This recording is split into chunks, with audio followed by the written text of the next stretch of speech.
Let's get down to business. Alright folks, today we have a special guest. We've got Jamie Goonery on the podcast, one of our finest and very best that has come through the doors many years ago. Gone on and become hugely successful in the fitness industry. His own gym, he has Insanity Fitness, open 7-8 years now, is flying, which we're going to discuss all about. Jamie Stardust, thank you for joining us today. Thank you. You just only got me out of the room next door to come in, so I wasn't that far away. Jamie has a crazy story. If you don't mind, I want to even go back before you even got qualified. No, it's not fun. Do you even remember what it was that got you into fitness and what it was that even Yes, drew you to the because it was the sole purpose of my life growing up was always football. Football? I played soccer for since I'm probably 8 years of age. But the way I treat my fitness career was the way I treat football, which means I was highly dedicated. Okay. It meant a lot to me. I'm always emotionally attached to things I do. Right. I was always, which actually had a big part to play in me becoming a personal trainer. I was always like the captains of my team and played at a good level. Won all Ireland's leagues, the highest leagues you go in, trials with Manchester City, Leicester City, cap for Ireland. And there's a few things happened along the lines when I was playing ball that was probably the driving force to create who I am now and why I'm so driven. Like playing ball as a kid, you play ball for fun until you're about 12, 13, then it goes, okay, shit, this is getting serious. I was getting to the point where I was always wanted to play football, and then people kind of pulling you saying, okay, you're pretty good at this, blah, blah, blah, and then you're kind of, people are trying to not tell you too much because they don't want to ruin you as well, but I was pretty good. Okay. And my dad was kind of, he's a great supporter in terms of like kind of giving me that self-esteem that I needed to go and try make the most of it. I think I was playing for Crumlin United when I was like 12, 13, which would have been one of the best schoolboy teams in the country. I ended up being the captain for 7 or 8 years. Like I said, trials in England and I had a pretty successful schoolboy career. But I was so dedicated, like it was ridiculous. Like you would have been training multiple times during the week. 4 or 5 times a week.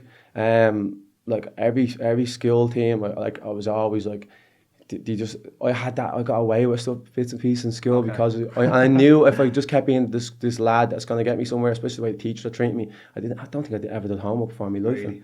But they just I wasn't that I was dumb. I was just like, kids watching this don't listen. And like I remember my man used to go to parent teacher meetings and he would like, Jamie, he hasn't done homework in ages.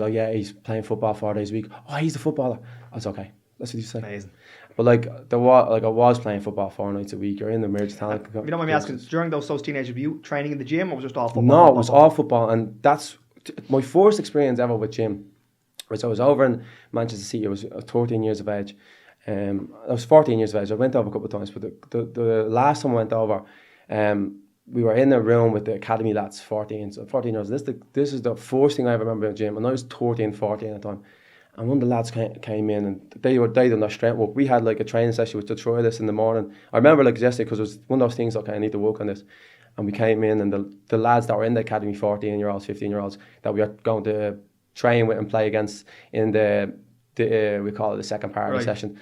One of the lads comes in and does this like peg dance with his chest. And I'm like, what is going on here? And he was like, well done, good session, lads. They just came in from a gym session. I'm saying, I'm 13 or 14 years of age. I think I would have been 14. I was like, I've never even seen your age? He was my age, but he was built like a man. And I was like, okay, this is the difference. This is why I always have a big part. Now I have a big part to play in. Lads who come home from England, or kids coming up, who have trained. We'll go into it later probably, but I've trained like Nia Farley, who's playing for Parma. But I helped her. Like she was training with me. She was 19, playing for Peamount, and everything I learned in strength and conditioning in terms of football, because I had that desire, all stem back from that first time I sat in that dressing room and going, wow, I'm miles off here. So that was my first experience in the gym, but I never actually got into it. I always thought my football ability would have been good, but never was. So football was my driving force, and I was playing, didn't get off the contract. Not that I had a couple of injuries, because I don't like blaming on I did back in the day, but like, I know how easy it is to go for an injury and how easy to bounce back with the knowledge you have now. But there was a few little moments that, like if there was ever a 22-man squad, I was there. I was the 23rd, Right. and that was like always the. Well, fair play to you for being That so. was Most because yeah. many people blame the injuries. But that was one of those things, was like the failures coming into your life, and I was like, Yeah. you need failures. And that 22 man squad, I remember I was playing for Leicester, in Galway. I was like 16. I didn't get capped for Ireland this time, and the other manager was there, and there was 6 lads for us playing for Leicester City, and I went up for a header, came down, broke my ankle.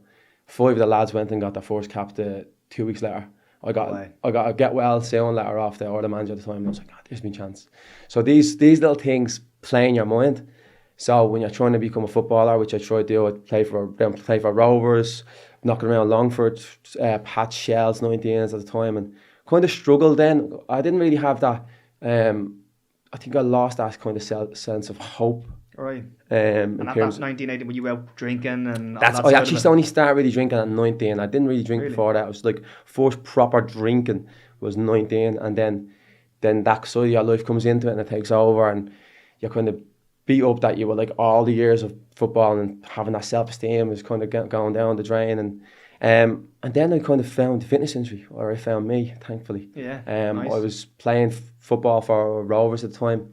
I was in an FEI course at the time. You could be a gym instructor, and I was injured. But like I said, I didn't want to blame on the injury. I was injured. I was out injured, and we had nothing else to do. So I went to the gym, started enjoying going to the gym, and done a weight training, resistance training, and I was kind of building up. I kept getting this knee kept niggling on me, really? And I was doing my head in. But I've never squatted before in my life. 19 years of age, played football.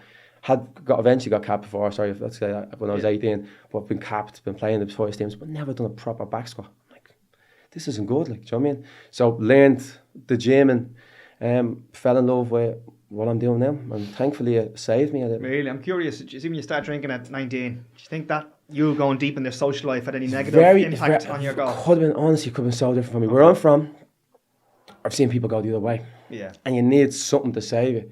In terms of, like everyone says, you need someone. Sometimes you need someone to say, listen, you're good at this. Yeah.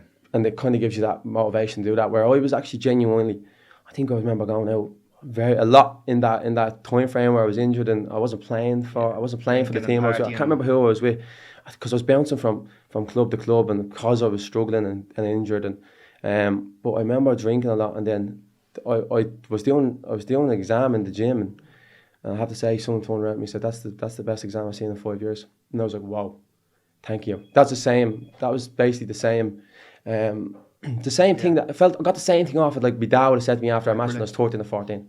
I got the same buzz off it. I was like, well, I needed that, because I haven't heard anyone say that in a while. Do you know what I mean? And when you're going through those sort of things, you're like, thank you. And I'm sure you probably don't, because you mentioned about kids and stuff, and especially the ones in sport. Yeah. I'd say you probably enjoyed that because you were once in the same position that they were in.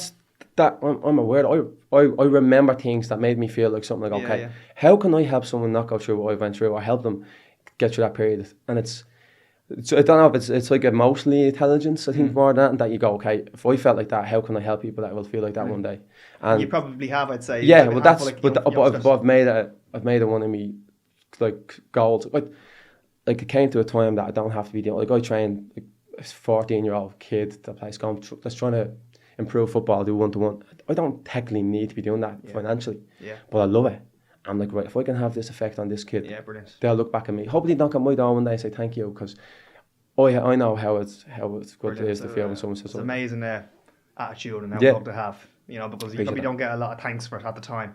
I don't think the thanks, you'll know this, you don't do it for thanks, you just do it for like, right, I have an effect on people. And like, even that woman that said that to me, I've never actually thanked that woman to her face saying thank you for saying that. But internally, I'd say she understood how much that means. Like, do you know what I mean? And I think that makes a lot. So that's why I do what I do in terms of try have a hand of players. And it's nice to have, like, we have Jack Burns and professional footballers coming in a lot. But for me, it's the younger generations. It's the me that I never had because I never went into the gym. I never done what I should have done. I wish I did, but no point wishing. Let's have an effect on the younger generation. Very good. So you got that comment. What happened off the woman? Yeah, I got that. I started doing fitness classes with. I wasn't doing anything like I was. Sorry, this was when you got qualified. That comment was when you had your exams. Yeah, the gym instruction course. I was doing. That was 2014 or 13. Yeah, 13. Yeah. What locations did you do that? That was in Liffey Valley. Okay, brilliant. So then you start doing your classes. Yeah. Right, go on. So start doing my classes, start doing like just me dad and a few friends, yeah. family. But I was really good at it. Do you know what I mean? I was just like, but I was captain for our football teams. Yeah. Every team I went So to, I you was were captain. used to leading a group type thing. I used to do warm ups for my teams, and it was kind of normal. It was just normal for me. And then thankfully, a friend of mine had this opportunity to go into, which is now Insanity Fitness, like early days, and he's like, "Oh, you're good at it. Like, why are you paying rent?" And I was like, "Oh, I'm paying this rent in the hall. Come up here." Brilliant. So I went, and it was all so fast, but it was like it was never the thought process to be what it is now.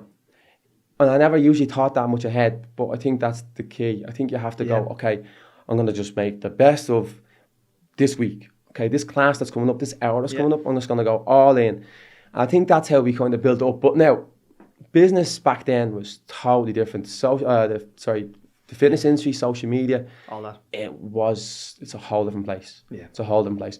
I always say I wouldn't go back if you paid me because it was tough. Yeah. It was tough. It was like, when we started off, it was like we had the open classes. We used to send text messages on a Sunday, and hopefully people came. Lead generation, sales was a different animal. And then, like you're talking about, if they came, we'd hopefully pay by the week. Yeah. Payment by a week. How are you meant to run anything by getting payment? Or by a class, you get paid by the class. I know some people still do that, but you still need to have some type of decent revenue coming in monthly or whatever. And or PTs paying by the session. If they didn't turn up, he was like, okay, pay me the next time. And I didn't have that much knowledge because there wasn't like how many PTs are there now, and like there was no like chat between PTs like, oh, I should be getting paid this and that. And even though we did learn that course, you're young. I was 19, 20 years of age going into this industry. I was like, I'll take on. So if you don't turn up, I don't want to hurt their feelings, ask them for money. I know. But I was the one whose feelings were getting hurt because I wasn't getting paid.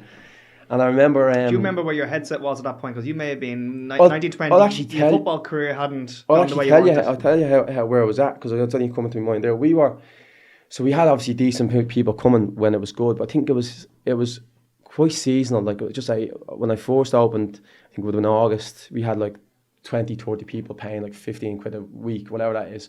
But like some weeks you'd have 10 or 15 and some people wouldn't show, and then people pay on a Friday and stuff. But I used to go into everything with like full on. I was very, very energetic. Look, I probably am now still, but now it's more educated. But I was very energetic in what I was doing.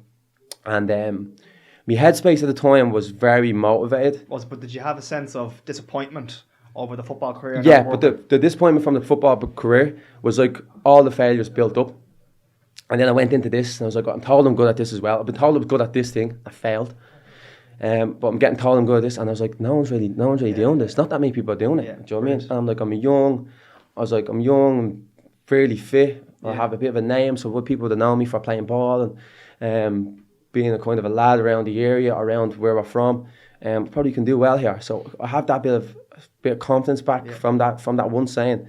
And then when I went into it, it was slow, but I enjoyed it. I was getting like, when someone didn't turn up, I didn't get beat up. I genuinely didn't get beat up. And then there was times where, like, I remember this lad was doing, this is how bad it was, but I didn't think it was. There was a lad training with me like 8 a.m. I used to probably go in at 8 a.m. and have like 3 lads paying a tenner each. Yeah. And then when one of them turned up, gave me a tenner. And then 9 a.m. didn't turn up. And then I used to have a 10 a.m. class, just say. But one of the times, he actually used to give me a lift. I didn't drive at the time. So he used to get a lift on me there, or the lad who used to train around, used to give me a lift to my own gym, which doesn't look that bleeding from a professional. But me, I was happy as Larry going up. And he gave me the tenner. And I remember the girls text me, or someone texted me saying, do you want to come to 10 a.m, 9 o'clock? So I only got a tenner for 3 hours work. And I was telling them on the way home. And I was like, you got €10 for 3 hours work? And I'm like, yeah. I'm up tonight though. A few people coming up tonight. I didn't know if anyone was coming up tonight. I was just guessing, hoping. And he goes, and I never remember this. This is one of the most empowering things anyone ever said to me. He was like, I have a mate there that he owns a carpentry. He said, might be able to get you an apprenticeship. And I'm saying, I'm a PT that owns my own business, mate. And he's like, but to him, I'm the fool walking up there getting a tenner, have to pay rent, have to probably buy water, trying to buy equipment. On paper at that time, that's he was how right. It may have He was bang on right. Yeah. But I'm aware, I'm a freak. I just think so highly of myself. No, it wasn't even so highly of myself. So highly of what I'm about to do. Deep down. And I remember saying, I'm changing this. And then I remember someone handed me the book The Secret, which you have to throw in. I don't think I've ever thrown it in. I said it. And I remember someone handed me The Secret, which helped me even more. And I was like, everything was like basically gave me that positive. Anyone that hasn't read The Secret, it's basically about positive thinking. Because I wasn't going well, but I just kept thinking it was going to go well. And then I remember another time, it was a Friday night. The lads were ringing me I would have been about 6 months in the business at this time, and just say I think I paid rent, and it was a Friday night. One of the lads 21st. We were getting. I think it was the first 21st. I remember I had like 5 people in at 5 o'clock, a few people at 6, a few people at 7. But they all paid at the end of the week. Don't ask me why. This is how good I was at business. And my dad comes up to collect. Oh, sorry, my dad had to collect me from the gym. But I was going out with the lads. Any money that I was getting was me going out money. That was me €100, €150, right? But I paid me rent. I knew I was up. I was like, this is me few bob. So 5 o'clock comes. Waiting, looking out the window. Nobody came. No one came. Out of the people that went to come, no one came. 6 o'clock comes. Look out the window. No one came. So I said, I have 4 lads in that 7. I said, there's €15 each. Probably get 60 quid out of it. So that'll get me somewhere. No one came. So it rings me dad about 7:10. You come up and collect me with no worries, and he's coming up and he's giving me the same treatment your mum was giving me. He's like, Jamie, didn't you make a week's wage this week? What are you gonna do? Gonna open tomorrow 9 o'clock. That's what I said. Yeah, brilliant. Wasn't stopping. And that was no temptation. No. So what? I said, you don't do class on Saturday. Well, I said, I do now. I'm gonna text every single person that hasn't came in tonight, and I says I'm gonna make sure they come in tomorrow, because that's the mindset I had, and I think you have to have. Yeah, I think your success in football and you had that deep self-belief probably helped carry you, where many watching this, many in that position may have crumbled at that point. It's a very carpentry. And I wouldn't push my mentality on anyone, because it's not nice. Like, it's not nice to go through them things. Sometimes the tap out would have been a lot better. Long term, obviously, it's not. But what it is, the pain of sometimes you're going through like pain, but like without that, you don't have. Yeah. Well, thankfully, what we have now. And then I can't remember after that point. And I remember telling that story a few times, but I can't remember after that Saturday, because I must have walked, because I'm here. You must have gotten a couple and then a few more. I must have, whatever it was, but I missed me mate's 24th, and I hadn't got. But I think I went then. Right, no one's paying me on a Friday ever again. I think I must send out a text that you pay me on Monday, blah blah. You pay me for the month, and then the business Jamie came in. But like, I get you, it takes so like I was never in. I actually only had one job before I started off what I was doing. Like I worked as a dog's trust. Door to door, because I played football all the time, and then like in the summer before, like the summer after me leaving cert, that was the only time I had a job, and then after that I went into college and football. Like we were playing like the football college, and we were playing for League of Ireland team. Like you can't really hold out. Like imagine asking a part-time job, can I have it one night a week? Like away, mate. Do you know what I mean? Like, no one's going to give you a job, so I never really had a job, but I was always motivated. Not in the money wise, but I was always motivated. Yeah, well, your drive anyway is definitely what built that. And I want to ask you, so you started your own business at a very young age, and many watching this would love to start their own business. Yeah. Many of the viewers, but they haven't got the courage to. But to me, I had none. So what have I got to lose? Like, what have I got to lose? I started off with absolutely nothing. Like when I'm talking about, like people probably will, obviously who probably follow me or will probably follow me and check where I'm at now.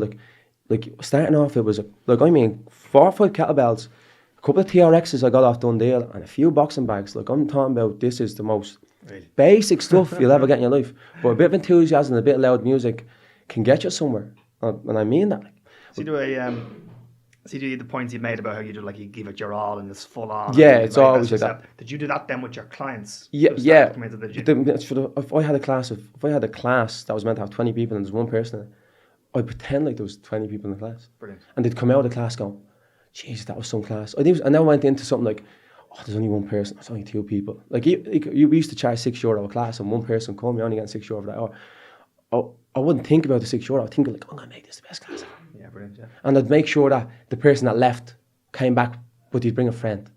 And I knew if I was that good, these are going to leave and bring their friends in. He's just in this class I might have been in. Yeah. This guy went on like there was 50 people in the class. But now there is. Now there will be. And there always will be, because of that enthusiasm and that mindset, I think. Now, the operation you've got now, for viewers who are not familiar with Jamie, is fairly different than that. Okay, very good.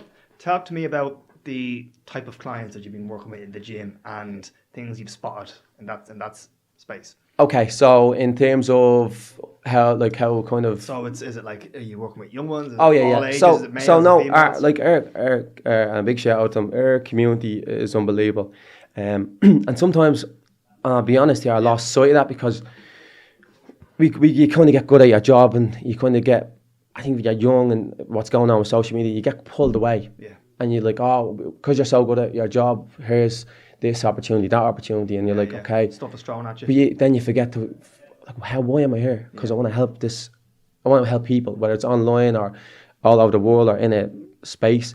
That's what you want to do.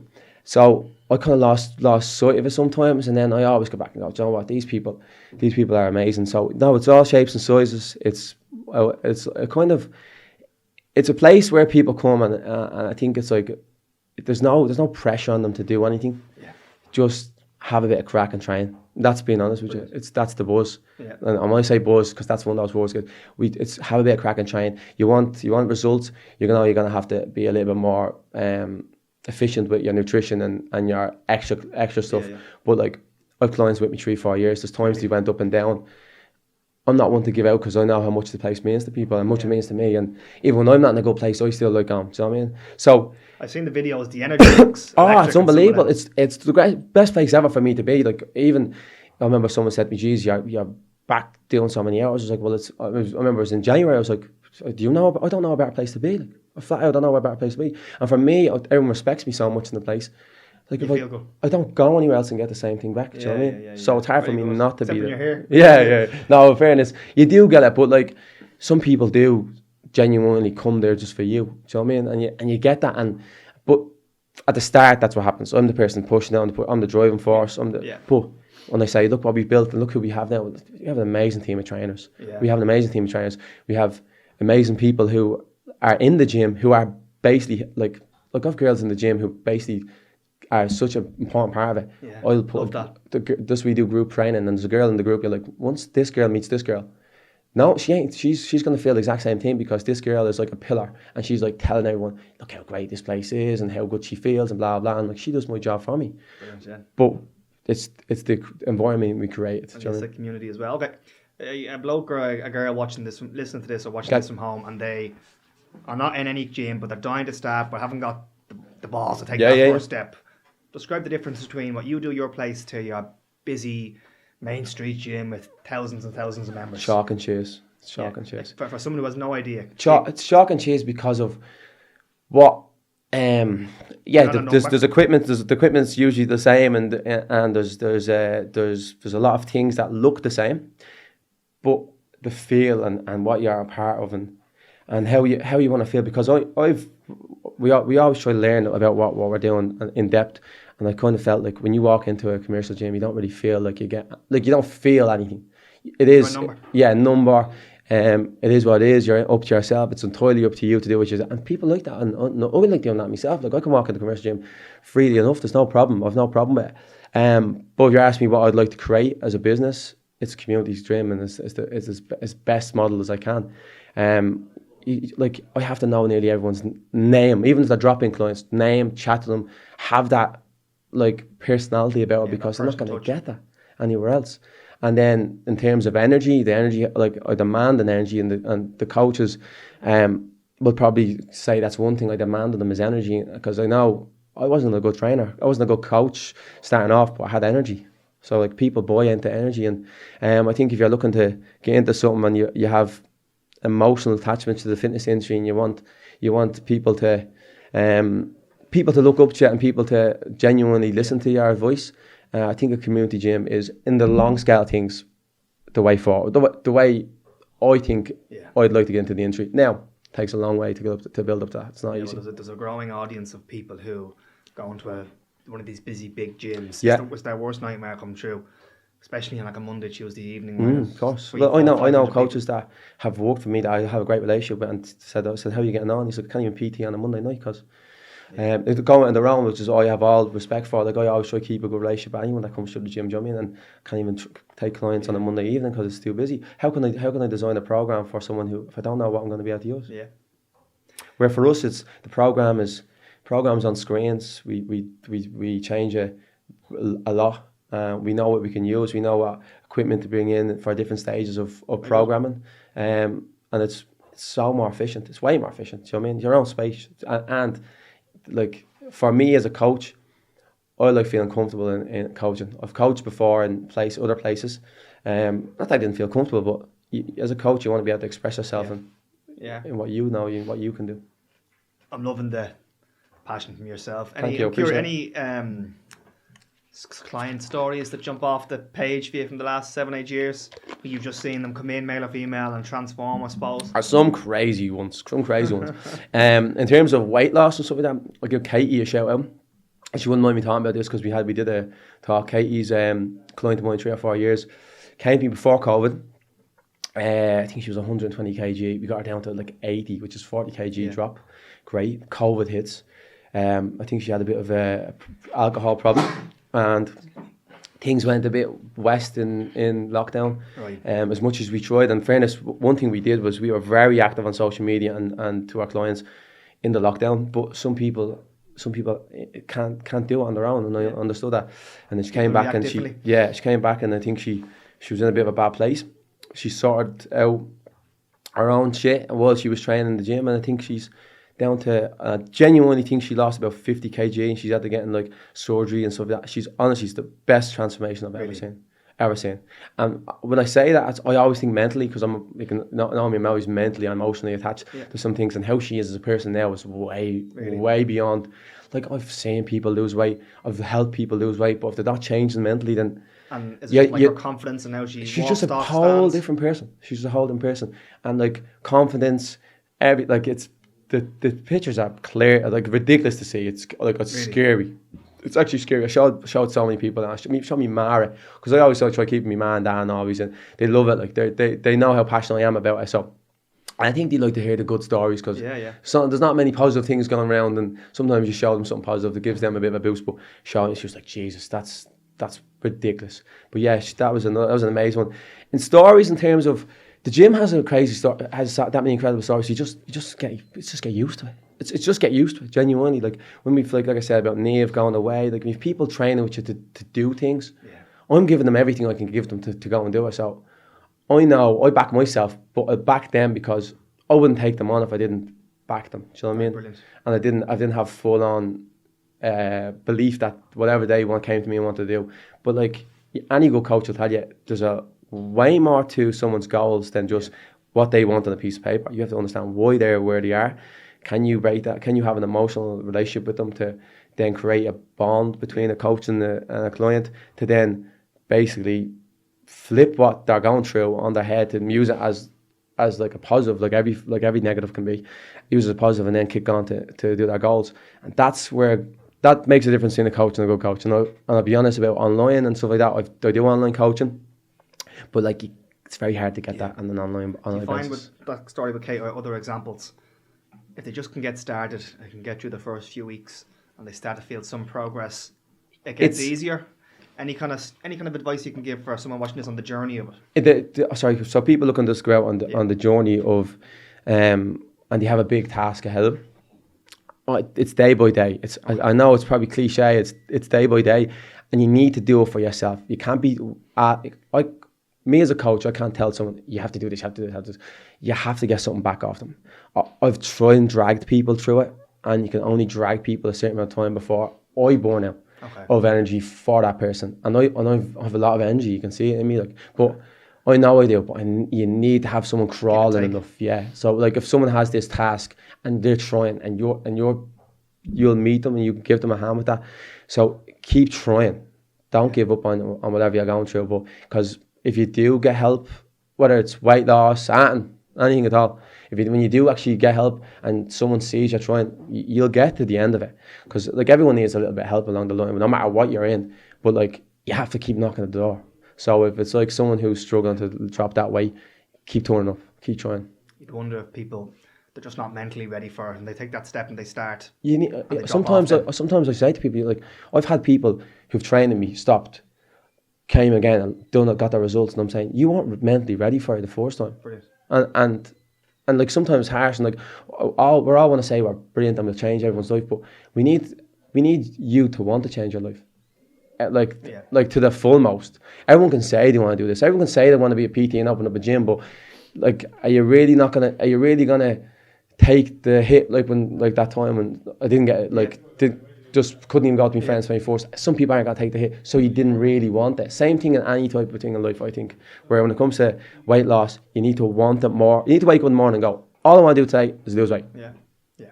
And that's the point, That's the pinnacle of everything, I think. You need to wake up, when you wake up in the morning and go, this is what I want to do. That's it, foremost. And like when I meet people and I say to them, like, because if it's not at that, then anytime someone asks them to go for a bit of food that's off plan, they'll go. Or anytime someone asks them to go for a beer, they'll go, because that's not in their head. And like if someone asked me to go for, like I'll just bring me into, if someone asked me when I was in that mind frame to go for something, or if I'm trying to play football and someone asked me, do you want to go drinking this weekend? Well, first thing I say is, no, I want to be a footballer. Yeah. Do you know what I mean? No, I want to lose the weight. Or no, I want to have a successful business. Or no, I want to be a PT. I'm an exam in the morning. Or no, and all these things that has to be on the front of your mind. And that's the difference. So if you're not there yet, having that drive, I'd be like, yeah, I get the first. No, in fairness, the stuff I don't have that drive for. If you haven't realised, there's stuff I have very at the bottom of it, and it's definitely not there. Any examples where people may have started, done great, life gets in the way, something dramatic happens in their lives, but whatever. This is everyone is different. Even a couple of months in, and they were flying, and they've completely fallen off the wagon and feel like I've destroyed. Well, probably more times than the other one. Honestly, probably more times than the other one. What would you guys do then? Would you reach out to them, or would you just wait? Like for them my thing, and one of the lads said to me, a lad only came back training was this year. He done Iron Sandy Games, won last year, and kind of fell off the wagon. Now I went away, so it was. I always take blame. I take blame for nearly everything, and I always will.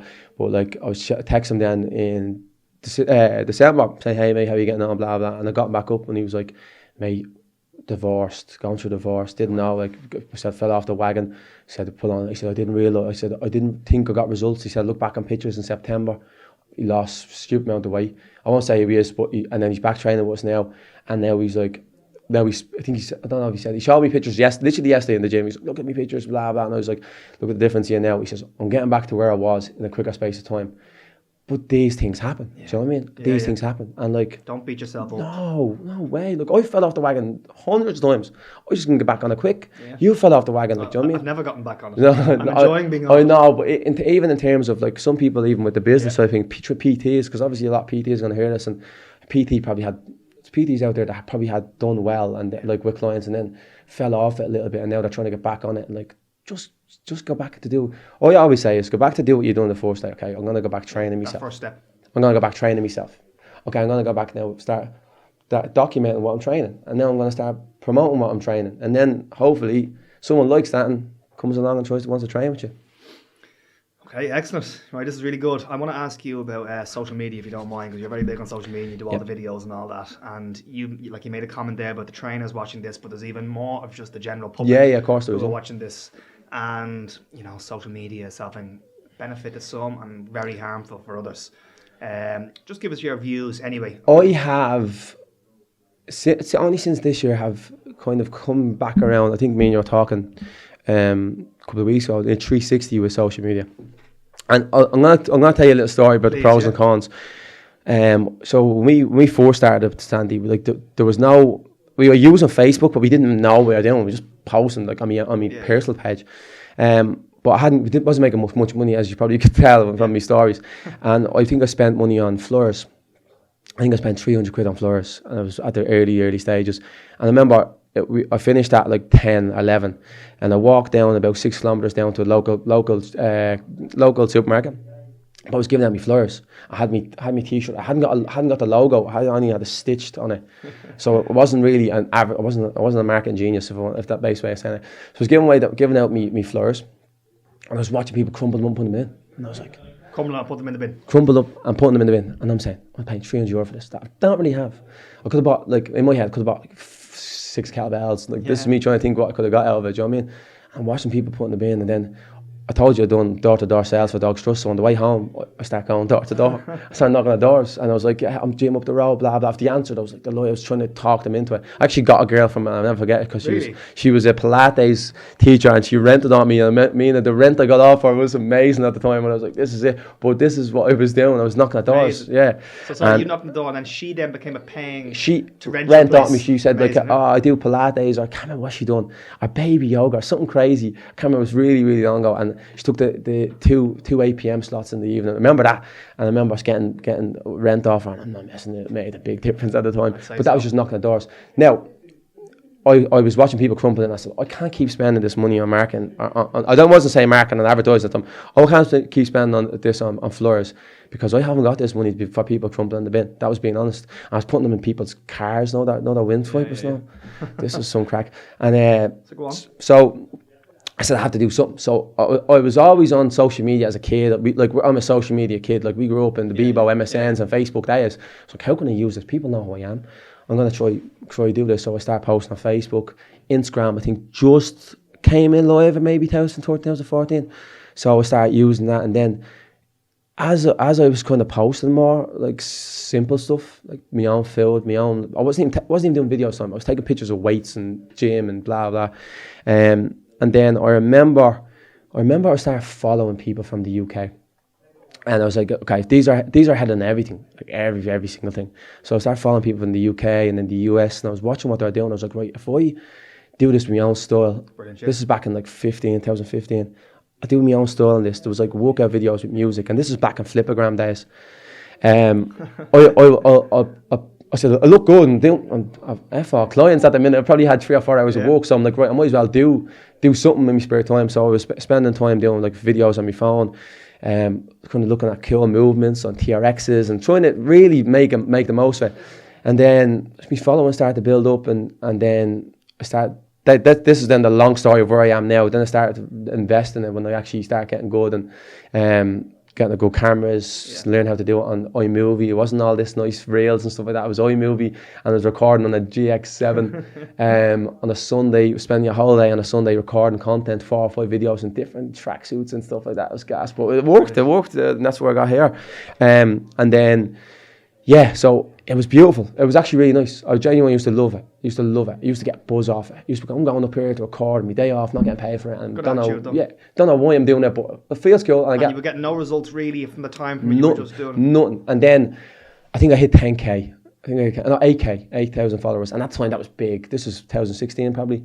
And then thankfully the owner of Fulfill was doing my class.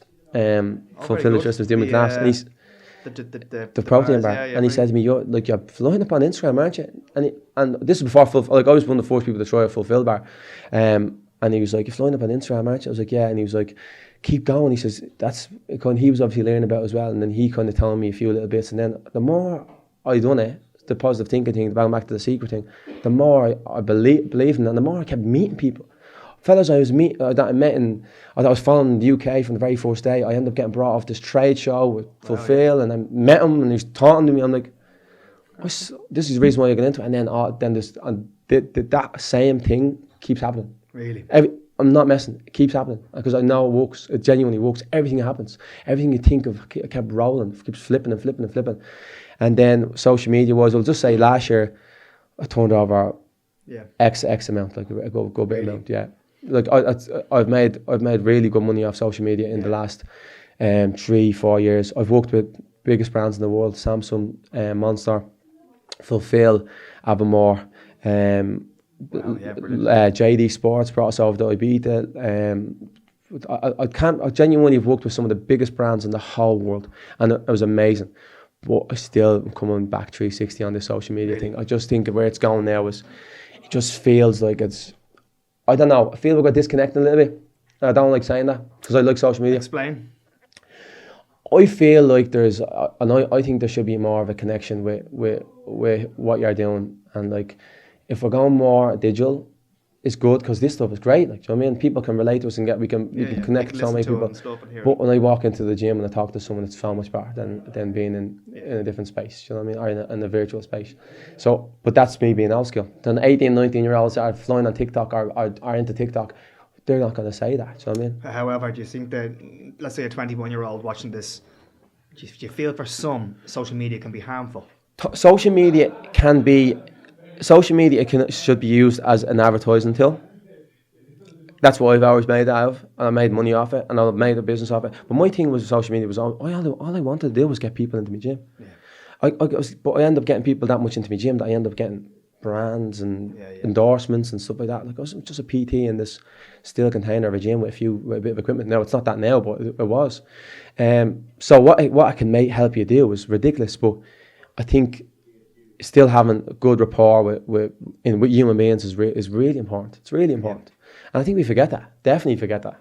I see you would have grown up having that in your sporting background, having that with 20 other lads you would have played football with. Exactly. And then you went straight into your gyms dealing with probably hundreds of members over the years. Whereas youngsters watching this have much less of that interaction with other humans. I know that. And I understand that. I understand that there's 18-year-olds and all they know is the digital world and how important it is. But I still believe that it's really important to be in some type of team aspect or some type of environment of group. And that's why I like the group PT and the environment, and we do insanity games and we run events all the time. And a lot of communities do that, but like I still believe that is really important to be a part of. Brilliant, but it's, if people say, if it makes, I know online and stuff like that, there's a lot of money here. So like, that's just my feelings about it.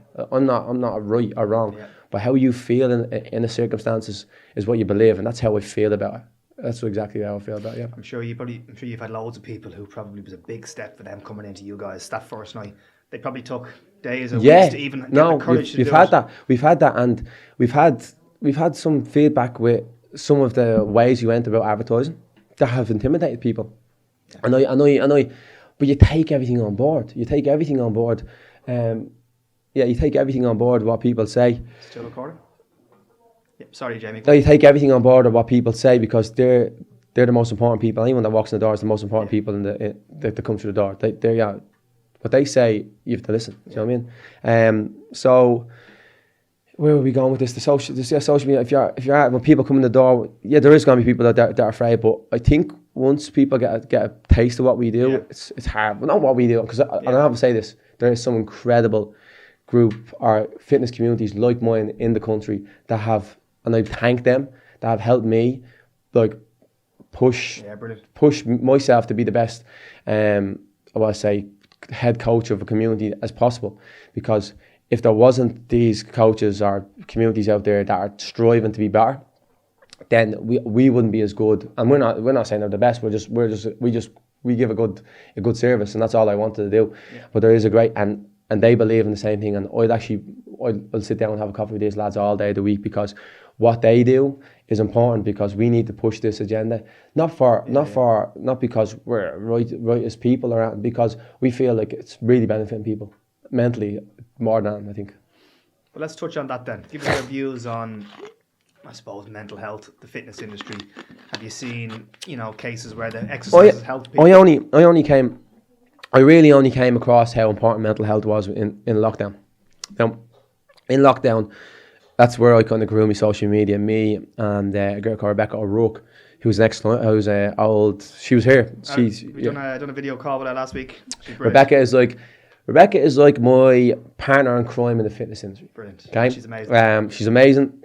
And me and her we're doing classes through Instagram Live in the whole lockdown. We turn up every morning at 10 o'clock, and we done lockdown for like 6 months. No way. Now that is extremely hard to do. Extremely hard. Every morning, 5 days a week at least. I think we took Sunday off or something. We didn't get paid for this around, but we just. I remember saying to her, like, if I don't do it, I need this for my own accountability. I need this for me. Like, I didn't charge any of me and Sandy guys. I said, listen, turn up at 10 o'clock in the morning. Online. On social media. I didn't do any Zooms to get money off them. I said, just come. Now, what I did do was I invested in merchandise, glute bands, weighted runner vests, and I did pretty well off them because I built the social media. I think we brought in 1,000. I think I sold 1,000 glute bands. 1,000 units of glute bands, 250 units of weighted vests. We did really well on that stuff, but I wanted to do it that way instead of pulling from people. And I know that's just a business idea that I done and business strategy, but I think it did work. So me and her did that for like months and months and months. And then when we opened up, I was the only gym to have an outdoor training facility, I'd say, in Ireland. And May 2020, I think it's 2020, there was outdoor training allowed, but no gyms were open. For that month alone, there's never been as many people in my gym, and Really? there'll never ever will be that many. We had people staying in B&Bs, in hotels, just because we were the only place to train. Rebecca was bringing all the girls down there for like a month straight every weekend, like her crew. It was so many people. It was crazy. I couldn't get my head out around it. And it was Cork accent, no, not an accent. But the thing was about the mental health thing was everyone said thank you because it made a big difference. Made a big difference. I met a girl in the garage before. Now you do have some people saying they know you and stuff, but like this girl came over to me and was like, Jamie, thank you for those lives. You genuinely kept my head straight. And I said, no, thank you, because you turned up. And every time you turned up, I have this feeling that if I can't let her down, and then I'll let what was really got me. So it's the accountability for them they might get from me. It was beautiful. It was really nice. But that's with mental health. When I realised, okay, mental health's a big, big game here. Yeah. It's a big game here. And if we don't look after people's mental health, because we have a really part to play in it. Yeah. We do have a big part to play in it. Definitely. As a coach, as someone that looks after, and that's the first time I've really dwelled on, wow, this is really important. So I think how I do my coaching now, how I go about coaching, is not about you eat this and you eat that and blah, blah, blah, because that brings people's self-esteem down sometimes. Do you know what I mean? And telling them all the things they're doing wrong in a week, I just like to crack on the buzz and making people feel comfortable. And they maybe feel less pressure, would you say, bro? 100%. And sometimes I'd rather a negative come back, I want you to be more on top of me in terms of blah, blah, blah, blah, blah. I'm like, perfect, I will do that. Only until you ask me, because for me, I don't know if you're going through divorce. Yeah. I don't know if you're going through drug addiction or whatever's going through, or any of the difficulties. But like this shit goes on, so I'm gonna go at you like with full on Jamie. Like I want you training hard, blah blah. But the crack is the crack, and the comfortability is comfortability. And then when you need me help to get the results, I'll help you then. But other than that, I'm gonna make you feel as good as you can feel. Yeah, very nice, very nice. Yeah, it is a massive thing at the moment. And there's many viewers who might listen to this, Jamie, who would actually probably think, geez, I'd love to train in that place. I'd love to train with him. More than welcome. More than welcome. However, they're suffering at home. Yeah, of course. It can go out for a walk. You're just another, but the only thing is, you're just another person everyone's suffering from something. Everyone's suffering from something.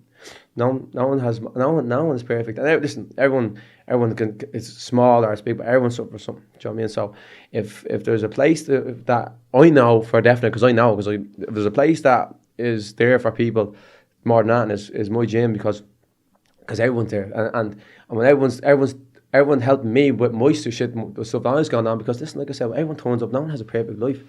I'm open coming on to 10 years in the grand scheme of things soon. So for me, it's like what they do for me will never ever, I'll never be able to give back to them what they actually do for me. See, this actually, let me ask you, I know we've kind of touched on this, but this passion you have for your clients and your facility, describe what you love about it, what you love about what you do. I just love the way, I love respect. I love people having like an internal admiration for what I've taught, not even what I'm doing, it's what I've kind of imagined in my head. It's crazy. I imagine it. It was always just imagination. And when people come and you can see in them, because I said I'm a firm believer watching how someone's emotionally towards someone, I'm like, geez, this is important. Do you know what I mean? This is important. So that it's the importance of it, the emotional attachment that has for people. It gives me a good buzz. But I am probably the impact it does to them. Yeah, and I am a very passionate person, because that's all I had at the start. I can't lose that now, can I? Like, do you know what I mean? Like, all I had at the very start, but I hadn't like, as much as this course was great, and I remember talking to the students out there about what I used. I think I used the Tabata every bleeding session for what you have to take in terms of business of it, that you're very much raw. Yeah. So what I had was passion, and I had the energy, and I always say I can't lose that. And if I can use it now to encourage or motivate the upcoming students of Ireland's PTs, which is really one thing I'm passionate about as well, is like I always actually I genuinely remembered when he was asked me to be a tutor here, I got a big buzz now, because I remember telling someone I'm going to be a tutor here one day, because when I tutored here, the guys that tutored here were always successful. Do you know what I mean? And I always looked at them saying, he's successful. Look, he's a tutor, an image, and that's credit to you, and I mean that. I'm not just saying that, but like, I appreciate that. But that's what I want to give back now. I want to show them, like, if you can't just look at my social media or look at people's social media. I know, sorry for keep going back to me, but keep going to social media and look and go, there's a way of getting there, but you don't see this passion on social media. There's a script behind it. It's a nice look. It's an advertising tool. It's an advertisement. Do you know what I mean? Where Jamie, my raw passion was the best advertisement I ever could have. Tell me your view on tutoring, how you find working with students. I'm really enjoying it. I'm really enjoying it. I think we're 6 weeks into this one. And your previous group. So give us your... I'm really enjoying it. I don't have to ever say I know it all. Yeah. There's one thing I don't know about tutoring is know it all, but I enjoy being out of my comfort zone. Because I want to grow, I want to be better. So I'm getting better. And I'm trying to teach the students in my way of doing it, because it's they're helping me get to this point. So I want to teach them in my way how to do it. We obviously they need to pass their exams, stuff like that. But we had a couple of guys out the weekend doing a class. Some of the students came out to your gym. Came out to the gym the weekend. I actually there was another guy who's now working for me now, Alex, who was a tutor in the last course. Student, sorry, and he just came out and. He just came out and wanted us to shadow me, which was it's quite normal. But so he shadowed me for a while. A spot popped up, and I gave him the opportunity, and he's flying. So this is what I want to be here for. I have a firm belief of I've helped kind of shape the industry from what I can do. Not I have shaped the industry, but what I can do shape the industry in terms of how I feel it should go, and how much I've put into it, that I feel like that I want to give back to it, if that makes sense.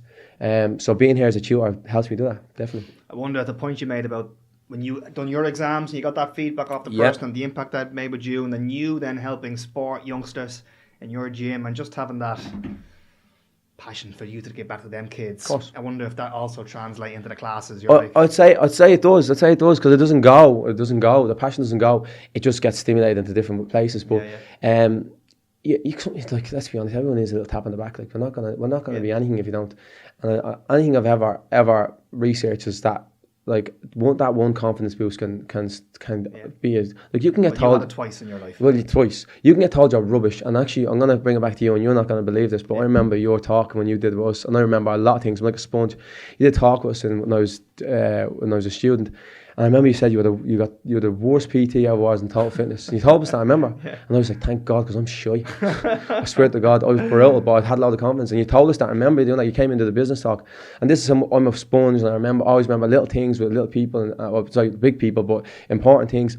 And when you said that, I remember, because I'm again bad reviews. I think I lost a few people anyways because it was that bad. But people were coming to me because they're hearing good things, but I wasn't backing up with me coaching. I was backing up with enthusiasm. But I was still doing the course at the time, so I was half trying to do it. Like I had my gym instruction, so it was okay. It was gym instruction. I was insured. But to be a PT, I wanted to be. I wasn't being very good. You get me? But I didn't take it.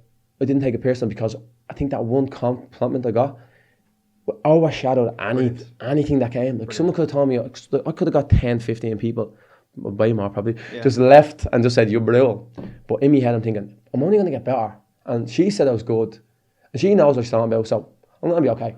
And that's the mentality you have to have. So no matter how many times you get kind of told you're sure you are, that you're not going to be good, you need to use it as fuel, and you need to know that internally what you have is more important. Well, I think what would be more common is the point you made about being told to go do a carpentry trade. I think if someone starts and they start slow, whether they're starting into a gym or starting a course, whatever it is, or starting their own business, it could start slow. Yes. But it's more persistence and sticking with it. The persistence you have at the start, is what you need to do business. You want to. I'll be honest and I'll say any PT out there who has made money, made a week's wage for the last X amount of years, 2+ years, deserves a big pat on the back. On their own, just say. Now, anyone who's working for commercial gyms or gyms of employees of mine who are made, but I have to give guys out there on their own, from speaking as a self-employed person in this fitness industry, anyone who's making money on their own in this industry for the last 2+ years, give yourself a big pat on the back. Everyone wants to be the Elon Musks and all this stuff, and you don't know how hard it is just to make a week's wage. Like, it's on you to make that money, or to make that wage, or to make a living for yourself. From what? From an education that it's, you either have to have a love in it, and like that you want to be that. It's not that it's not rocket science, but it's you don't realize how hard it is to make money on your own. So In any business. in any business, but you have to have resilience, and you yeah. have to have that. You have to be told. You have to go through hard times. Yeah. You cannot think it's all gonna be You rosy. should seek it, actually.